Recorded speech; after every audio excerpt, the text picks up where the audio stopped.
দেখলে সত্যি অবাক হয়ে যাবেন, আর অবাক হওয়ার মতো একটি কাহিনী। আর এই ছেলেটির বুকের ভিতরে বৈদ্যুতিক বাল্বের একটা অংশ পুরোটাই বুকের ভিতরে ঢুকে যায়, তারপরেও সে কিন্তু এখনও এই সার্কাস নিয়ে ব্যস্ত আছে। তো সবথেকে বড় একটা জিনিস যে আমাদের সমাজে এখনও অনেক মানুষ আছে যারা জীবিকার তাগিদে অনেক রকম কাজ, ঝুঁকিপূর্ণ কাজ কিন্তু ন্যাচারালি করে থাকে।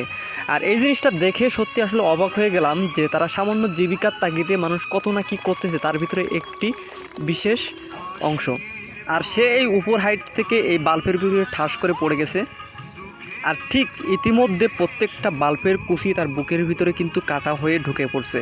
আর শুধু তাই নয়, পাশের যে ছেলেটা দাঁড়ানো সে কিন্তু পায়ের জুতা খুলে তার পিঠের উপরে উঠে দাঁড়াবে।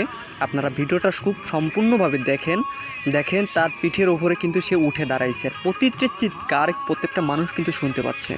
যদি এই সামান্য একটা বাল্ব ভাঙা দরকার নাই, যদি আপনি একটা বাল্বের উপরে আপনার হাতটা রেখে একটি আঘাত করেন, তাহলে আপনার শরীরের অংশটুকু কিভাবে কাটবে বা কতটা ক্ষত হবে বা কতটা আঘাত পাবেন সেটা আপনি ভালো রকম জানেন, বা আপনি একটু হলেও উপলব্ধি করতে পারেন।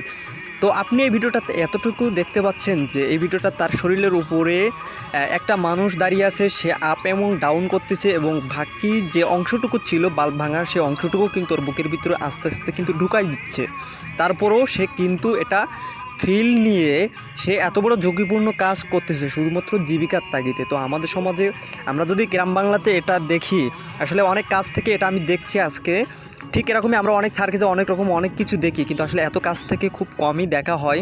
তো আমি আপনাদেরকে শুধুমাত্র এতটুকুই বোঝানোর চেষ্টা করছি যে মানুষ জীবিকার জন্য অনেক কিছুই করতে পারে। ভালো থাকবেন, সুস্থ থাকবেন, আল্লাহ হাফেজ।